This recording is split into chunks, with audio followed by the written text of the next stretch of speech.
दोस्तों, आज हम बात करेंगे एक ऐसे सेक्टर की जिसको इंडियन एग्रीकल्चर और इंडियन इकोनॉमी का भविष्य कहा जाता है। ये सेक्टर इंडियन इकोनॉमी में इंडस्ट्रीज और एग्रीकल्चर के बीच की एक बेहद इंपॉर्टेंट कड़ी भी माना जाता है। आज हम देख रहे हैं कि लगातार गवर्नमेंट की स्कीम्स के थ्रू हमारी एग्रीकल्चरल प्रोडक्टिविटी बढ़ती जा रही है। मतलब हमें ज्यादा फसलें मिल रही हैं, हम फल फूल सब्जियां सब उगा रहे हैं और इनका प्रोडक्शन लगातार बढ़ता जा रहा है। बट क्या ये कंज्यूम हो पा रहा है? नहीं, ये प्रोडक्शन कंज्यूम नहीं हो पा रहा है, जबकि इसमें से 30 से 40% प्रोडक्शन वेस्ट हो जाता है। उसी वेस्टेज को बचाने के लिए, उस वेस्टेज को वेल्थ में कन्वर्ट करने के लिए हमें जरूरत है फूड प्रोसेसिंग सेक्टर की। 1970 के दशक में इंदिरा गांधी सरकार ने किसानों से यह वादा किया था कि वो भारतीय किसानों की गरीबी को खत्म करने के लिए उनके लिए माइक्रो फूड इंटरप्राइजेस का सेटलमेंट मंडियों के आसपास करेंगे। बट ऐसा कुछ हुआ नहीं। बट गवर्नमेंट, मोदी गवर्नमेंट की अगर हम बात करें या रिसेंट जो गवर्नमेंट ऑफ इंडिया है, वो लगातार इस सेक्टर में काम कर रही है और माइक्रो इंटरप्राइजेस के फॉर्मलाइजेशन को लेकर काफी ज्यादा तत्पर है। आज हम इसी टॉपिक के बारे में बात करेंगे। मेरा नाम है Prakhar Tripathi and welcome to Chahal academy group. आखिरकार फूड प्रोसेसिंग होती क्या है? फूड प्रोसेसिंग में ऐसे जेनेटिक चेंजेस भी किए जाते हैं, उस पर्टिकुलर स्पीशीज के जेनेटिक मेकअप में चेंजेस किए जाते हैं जिससे कि वो लंबे समय तक यूज करने लायक बना रहे। जैसे कि अगर हम आम टमाटर की बात करें तो वो जल्दी सॉफ्ट हो जाता है, बट अगर फ्लेवर सेवर टोमेटो की बात करें तो वो काफी लंबे समय तक रखा जा सकता है। इससे टमाटर की फसल जो बर्बाद हो जाती है मोस्टली, उसको बचाया जा सकता है। प्लस अगर टमाटर को टोमेटो केचप में बदल दिया जाएगा, आलू को चिप्स में बदल दिया जाएगा, तो इससे भी हम इन फसलों को बर्बाद होने से बचा सकते हैं और अपने इंडस्ट्रियल डेवलपमेंट में इनको यूज कर सकते हैं। इसीलिए इसको हम फूड प्रोसेसिंग सेक्टर को इंडियन इकोनॉमी का भविष्य भी कहते हैं। भारत में कई सारी ऐसी मिठाइयां पाई जाती हैं, अगर हम उनकी शेल्फ लाइफ को बढ़ा दें कि वो लंबे समय तक चल सके प्रिजर्वेटिव्स मिलाकर, तो कहीं ना कहीं हम उन मिठाइयों को ग्लोबल मार्केट तक पहुंचा सकते हैं और उनका कंजम्पशन बहुत तेजी से बढ़ सकता है। तो डेयरी इंडस्ट्री की बात करें, वेजिटेबल्स की बात करें, हॉर्टिकल्चरल क्रॉप्स की बात करें, उनमें हमें बहुत ज्यादा जरूरत है फूड प्रोसेसिंग सेक्टर की। इसके लिए गवर्नमेंट ने कई सारी स्कीम्स, इनिशिएटिव्स लाए हैं, उनके बारे में भी हम बात करेंगे। इंडिया की प्रोमिनेंट पोजीशन है because India is the top producer of fruits, vegetables and milk. आप जानते हैं कि India is a country of diversity. हमारे यहाँ ट्रॉपिकल फ्रूट्स भी पाए जाते हैं, ट्रॉपिकल वेजिटेबल्स भी पाई जाती हैं और टेम्परेट फ्रूट्स और वेजिटेबल्स भी पाए जाते हैं। रिसेंटली हमने मेडिटेरेनियन वेजिटेबल्स को भी बनाना चालू किया है क्योंकि मेडिटेरेनियन वेजिटेबल्स की बहुत ज्यादा डिमांड है। अगर आप जानते हो तो ब्रोकली, लेटस, ये सब क्या है? मेडिटेरेनियन वेजिटेबल्स हैं, एक्सोटिक वेजिटेबल्स हैं और इनकी ग्लोबल मार्केट में काफी ज्यादा डिमांड है, राइट? तो जो एग्रीकल्चरल गुड्स हैं, the level of food processing in the country remains relatively low. इनकी फूड प्रोसेसिंग नहीं हो पाती है, जिसकी वजह से ये क्रॉप्स जो है वेस्ट हो जाती हैं। 40% क्रॉप्स हमारी वेस्ट हो जाती हैं, horticultural crops. The food processing industry hold significant potential for enhancing farm income. अगर किसानों की वो फसल वेस्ट नहीं होगी तो ऑब्वियसली उनकी इनकम बढ़ेगी। ऑफ फार्म एम्प्लॉयमेंट, अगर फूड प्रोसेसिंग सेक्टर को हम बढ़ाते हैं तो एग्रीकल्चरल इनकम के अलावा माइक्रो फूड एंटरप्राइजेस से हमारी रूरल पॉपुलेशन जो है वो काफी हद तक कमा सकती है और उस एम्प्लॉयमेंट को गेन कर सकती है। और भी अपॉर्चुनिटीज हैं, जैसे मिटिगेटिंग पोस्ट हार्वेस्ट लॉसेस। जो वेस्ट हो रहा था, वेस्ट को हमें वेल्थ में कन्वर्ट करना है, राइट? अगर हम क्या करें, अगर हम एग्रीकल्चरल प्रोडक्शन में प्रिजर्वेशन और प्रोसेसिंग इंफ्रास्ट्रक्चर में इन्वेस्ट करें on and off the farm, तो हम फूड प्रोसेसिंग की मदद से पोस्ट हार्वेस्ट लॉसेस को कम कर सकते हैं। इसके फायदे आप देख सकते हैं। इसके लिए गवर्नमेंट ऑफ इंडिया ने क्या क्या किया? गवर्नमेंट ऑफ इंडिया ने फूड प्रोसेसिंग सेक्टर में 100% एफडीआई को अलाउ कर दिया है। मतलब एब्सोल्यूट डेप्थ अलाउ कर दी है कि आप कितना भी इन्वेस्टमेंट फूड प्रोसेसिंग में, फॉरेन इन्वेस्टमेंट भी आ सकता है। पोटेंशियल कस्टमर की अगर हम बात करें तो लगभग 130 करोड़ 1.3 बिलियन की पॉपुलेशन है जो इन क्रॉप्स का कंजम्पशन करती है। One nation one tax, GST आने की वजह से भी जो फूड प्रोसेसिंग सेक्टर है उसका जल्दी डेवलपमेंट हो सकता है, क्योंकि मल्टीपल स्टेट में मल्टीपल टैक्सेस नहीं लग रहे हैं, ईज ऑफ डूइंग बिजनेस बढ़ रहा है। India is the fastest growing economy in the world and साथ ही साथ globally it is rank second in the total food production. अगर इंडिया में कोल्ड स्टोरेज कैपेसिटी की बात करें तो वो काफी कम है, 32 मिलियन टन ही है। इसको हमें बढ़ा करके 150 मिलियन टन करना होगा अगर हम सिग्निफिकेंटली फूड प्रोसेसिंग करना चाहते हैं। तो लगभग हमारे पास 42 मेगा फूड पार्क्स हैं। इन मेगा फूड पार्क्स में फूड प्रोसेसिंग इंडस्ट्री है, यहाँ पर वेइंग, सॉर्टिंग, पैकेजिंग, इन सारी तरीके की फैसिलिटीज अवेलेबल है। हमारे पास कोल्ड स्टोरेज इंफ्रास्ट्रक्चर जो है वो काफी कम है, हमें कोल्ड स्टोरेज इंफ्रास्ट्रक्चर को बढ़ाने की जरूरत है। कोल्ड चेन नेटवर्क को बढ़ाने की जरूरत है। हमारे पास केवल कोल्ड स्टोरेज वेयर हाउसेज हैं, हमारे पास कोल्ड रीफर ट्रक्स नहीं है। कोल्ड रीफर ट्रक्स की अगर हम बात करें तो केवल हमारी जो डेयरी इंडस्ट्री है वही कोल्ड रीफर ट्रक्स का यूज करती है। वेजिटेबल्स के लिए, अदर हॉर्टिकल्चरल क्रॉप्स के लिए हम कोल्ड रीफर ट्रक्स का यूज नहीं करते हैं। इसका इट्स अ सनराइज सेक्टर, ये उभरता हुआ सेक्टर है, ऐसा सेक्टर जिसमें बहुत ज्यादा ग्रोथ का पोटेंशियल हो, ऐसे सेक्टर्स को हम सनराइज सेक्टर्स बोलते हैं। जैसे कि और भी कई सारे सेक्टर्स हैं, जैसे renewable energy sector, semiconductor industry, ये सब सनराइज सेक्टर्स में आते हैं, राइट। फूड प्रोसेसिंग सेक्टर को क्यों इस तरीके से सनराइज इंडस्ट्री माना जाता है? क्योंकि मल्टी सेक्टर लिंकेज देता है, हमारी इंडस्ट्रीज को, हमारे सेकेंडरी सेक्टर को और हमारे प्राइमरी सेक्टर को मिलाता है और डेवलपमेंट को तेज करता है। एम्प्लॉयमेंट अपॉर्चुनिटीज बहुत ज्यादा है क्योंकि लेबर इंटेंसिव इंडस्ट्री है, it is a labour intensive industry, right. उसके साथ ही साथ गवर्नमेंट का जो ऑब्जेक्टिव है doubling of the farmers income, कि हमें किसानों की जो इनकम है उसको डबल करना है, दोगुना करना है, उसको भी ये सक्सेसफुली इंप्लीमेंट कर सकता है।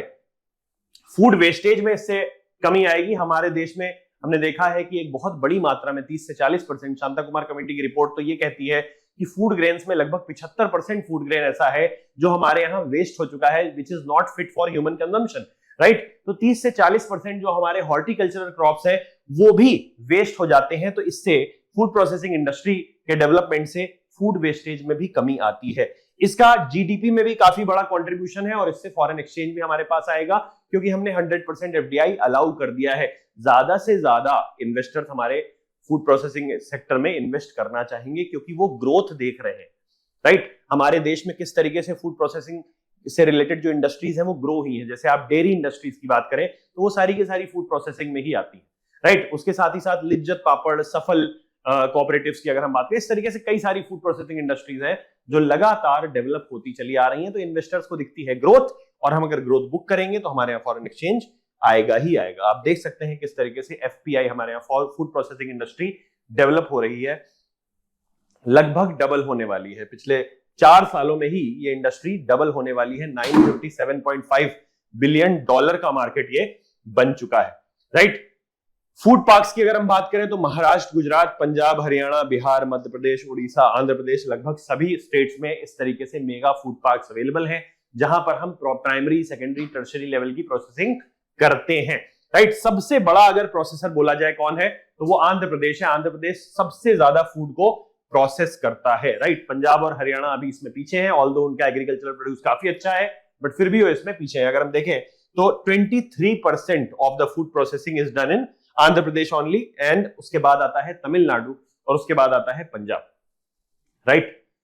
अगर हम देखें कि इसका स्कोप कितना है तो देखिए, ग्रोथ रेट मैंने आपको पहले ही बताया कि इंडियन इकोनॉमी का फ्यूचर बोला जाता है इसे।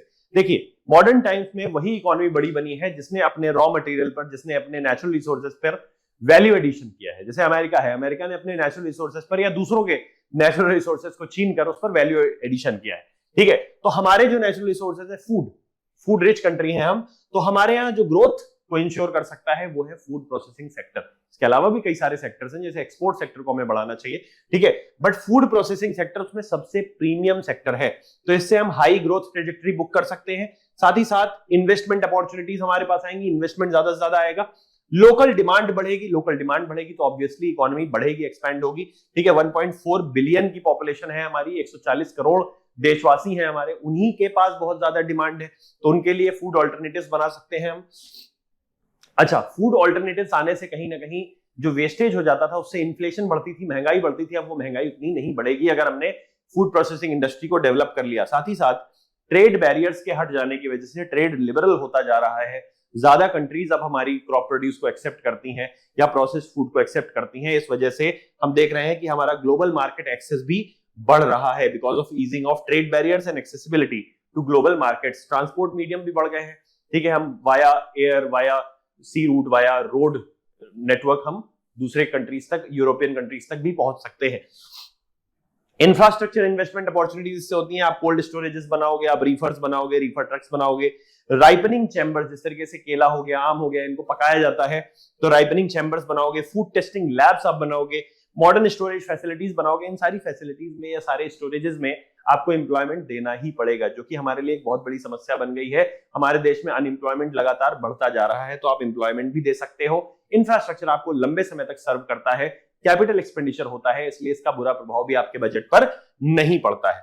साथ ही साथ अगर हम देखें तो डाइवर्सिफिकेशन किस तरीके से आता है, फूड प्रोसेसिंग इंडस्ट्री से आप फूड को फोर्टिफाई करते हो, न्यूट्रिशन रिच बनाते हो, जिससे न्यूट्रिशन से रिलेटेड इश्यूज जैसे child stunting, child wasting, stunted growth, ये सब कम होता है, माल न्यूट्रिशन प्रेग्नेंट वुमेन का, ये सब कम होता है, राइट। इससे आपकी जनरेशन भी अच्छी होती है, पॉपुलेशन आपकी ज्यादा मजबूत बनती है, राइट। उसके अलावा जो ट्रेडिशनल इंडियन डेलिकेसीज है, जैसे मैंने पहले ही नाम लिया था कि भाई एक स्वीट है, मान लीजिए जलेबी है।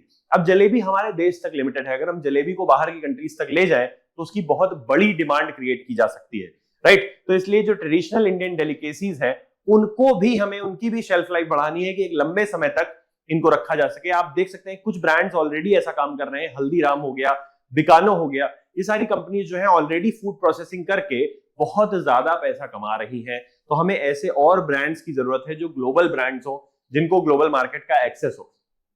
रॉ मटेरियल बहुत अवेलेबल है, इतना अवेलेबल है कि वेस्ट हो जाता है आधा। तो अगर हम उस आधे वेस्ट रॉ मटेरियल को भी कंज्यूम कर लेते हैं फूड प्रोसेसिंग इंडस्ट्री में, तो उससे भी हमारा काफी ज्यादा इकोनॉमिक ग्रोथ हो सकती है। गवर्नमेंट का सपोर्ट मिला हुआ है, गवर्नमेंट ने बहुत सारी स्कीम्स इधर बीच चलाई हैं, जैसे कि ऑपरेशन ग्रीन्स हो गया, राइट। उसके अलावा mission for integrated development of horticulture हो गया। ये सारी की सारी स्कीम्स जो है फूड प्रोसेसिंग सेक्टर के लिए ही चलाई गई है। Plus prime minister formalisation of micro enterprises, PMFME, formalisation of micro enterprises, वो फूड प्रोसेसिंग को बढ़ाने के लिए ही किया गया है और ऑफ फार्म रूरल इनकम को बढ़ाने के लिए किया गया है, ठीक है। गवर्नमेंट पोर्ट्स में इन्वेस्टमेंट कर रही है, Sagarmala project, logistics and supply chain infrastructure को बढ़ाया जा रहा है। आप जानते हैं कि हमारी अभी नई लॉजिस्टिक्स पॉलिसी भी आई है। लॉजिस्टिक्स पॉलिसी इसी चीज के ऊपर है कि ज्यादा से ज्यादा लॉजिस्टिक्स हब बनाए जाए, ठीक है। ज्योग्राफिकल फैक्टर्स अगर हम देखें तो हमारे यहाँ मल्टीपल टाइप्स की सॉइल पाई जाती है, मल्टीपल टाइप्स का टेरेन है, इसलिए हर तरीके के फ्रूट्स और वेजिटेबल्स को हम बो सकते हैं, हर तरीके की फसल को हम सो कर सकते हैं, राइट। उसके अलावा कोस्ट लाइन हमारी बहुत बड़ी है, ठीक। मैन्युफैक्चरिंग फैसिलिटीज की अगर हम बात करें तो we have a good network of manufacturing facilities, उसको हमें और एक्सपेंड करने की जरूरत है। डेमोग्राफिक डिविडेंड हमारे पास है, इसलिए स्किल्ड एंड अनस्किल्ड लेबर दोनों ही हमारे पास है अभी, ठीक है। तो इस अपॉर्चुनिटी को अगर हमने यहां पर नहीं अचीव किया, नहीं हमने ग्रैब किया, तो ये opportunity will also become a lost opportunity. Challenges क्या आएंगे? सप्लाई चेन इंफ्रास्ट्रक्चर, ठीक है। प्राइमरी प्रोसेसिंग और स्टोरेज और कोल्ड रिफर ट्रक्स, इनकी बहुत ज्यादा किल्लत है, कमी है हमारे देश में। हमें इस इंफ्रास्ट्रक्चर को जल्दी से जल्दी डेवलप करना है। अब इस इंफ्रास्ट्रक्चर को डेवलप करने का केवल सरकार जिम्मा नहीं उठा सकती है, इसके लिए हमें प्राइवेट इन्वेस्टमेंट की भी जरूरत होगी। इसीलिए एग्रीकल्चर में चेंजेस करने के लिए तरह तरह के लॉज लाई गवर्नमेंट, बट वो लॉज फाइनली आगे नहीं बढ़ पाए, राइट। उनको एक्सेप्ट नहीं किया गया, हमारे किसानों ने एक्सेप्ट नहीं किया गया। उसके अलावा एपीएमसीज पर जो डिपेंडेंस है प्रोक्योरमेंट को लेकर, साथ ही साथ प्रोडक्ट डेवलपमेंट और इनोवेशन, R&D पर हम बहुत कम खर्च करते हैं, इसलिए रिसर्च एंड डेवलपमेंट ना होने की वजह से हम देखते हैं कि फोर्टिफिकेशन हो या फिर किसी भी तरीके का केमिकल प्रिजर्वेटिव्स का बनाना हो, ये सारी चीजें हमारे यहाँ इतनी ज्यादा इंडस्ट्री डेवलप्ड नहीं है। There is inadequate focus on quality and safety standards. जब तक क्वालिटी और सेफ्टी स्टैंडर्ड्स को आप मैच नहीं करोगे ग्लोबल स्टैंडर्ड्स के साथ, तब तक डिमांड नहीं आएगी ग्लोबल मार्केट से।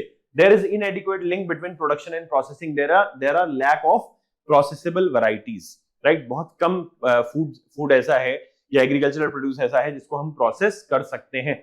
सीजनल फूड कैसे होता है, क्रॉप कैसे होती है, सीजनल होती है, इसलिए सीजनैलिटी की वजह से, लो कैपेसिटी यूटिलाइजेशन की वजह से भी इसमें इन्वेस्टमेंट नहीं होता है। Food processing sector small farmers को किस तरीके से हेल्प कर सकता है? अगर देखिए हम माइक्रो इंटरप्राइज बनाए या माइक्रो फूड इंटरप्राइज बना दें, राइट, तो माइक्रो फूड प्रोसेसिंग इंटरप्राइजेस बना दें, तो किसान आसानी से फूड प्रोसेसिंग करवा करके इनको एक्सेस करके वो अपने एग्रीकल्चरल प्रोड्यूस को बर्बाद होने से बचा सकता है। दो स्कीम्स लाइक मुद्रा loans and other government initiatives, poor farmers can establish micro enterprises in food processing sector. Micro enterprises भी आप एस्टैब्लिश कर सकते हो, सेल्फ हेल्प ग्रुप्स की मदद ली जा सकती है इसमें। These ventures offer a very viable pathway for farmers to diversify their income streams and improve their economic status. साथ ही साथ ओनरशिप के साथ इनका सोशल एम्पावरमेंट भी हो सकता है फार्मर्स का। जो रूरल एरियाज में हमारी विमेन है उनका भी इससे अपलिफ्टमेंट करवाया जा सकता है। वैल्यू एडिशन जो हो रहा है फूड में, ठीक है, एग्रीकल्चरल प्रोड्यूस में, उससे इनकम भी बढ़ सकती है फार्मर्स की। साथ ही साथ बड़ी कंपनीज के साथ अगर फार्मर्स, छोटे छोटे फार्मर्स ये पार्टनरशिप करते हैं, स्मॉल फूड प्रोसेसिंग इंडस्ट्री जो स्मॉल फार्मर्स ने मिलकर बनाई है या किसी एफपीओ ने मिलकर बनाई है, अगर वो पार्टनरशिप कर लेती है तो उससे एक स्टेबिलिटी ऑफ इनकम भी इंश्योर होती है, राइट।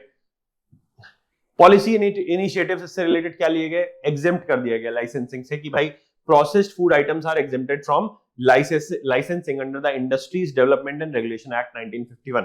ठीक है, तो प्रोसेस्ड फूड्स को इससे हटा दिया गया है, but quality and safety standards का इसमें इश्यू आता है, राइट। फॉरेन डायरेक्ट इन्वेस्टमेंट, मैंने आपको बताया कि 100% एफडीआई एप्लीकेबल है। अधिकतर प्रोसेस्ड फूड जो है वो 0 से 5% के टैक्स ब्रैकेट में आता है, इसलिए बहुत ज्यादा जीएसटी नहीं लगता है।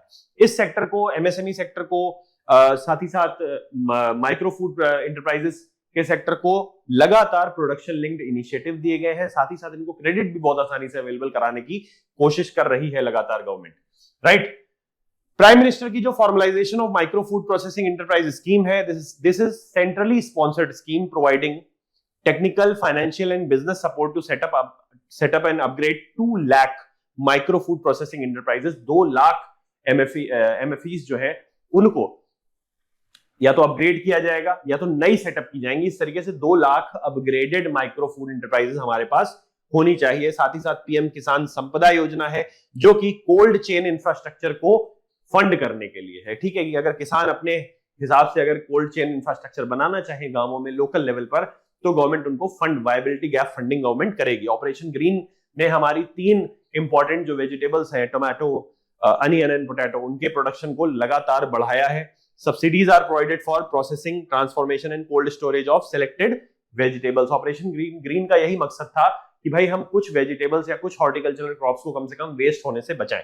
निवेश बंधु इन्वेस्टर पोर्टल है ये, portal that provides information on government policies and incentives for the food processing sector. Food processing sector को सारी सूचनाएं मिलती हैं इसके थ्रू कि गवर्नमेंट की क्या क्या पॉलिसीज उनसे रिलेटेड चल रही हैं।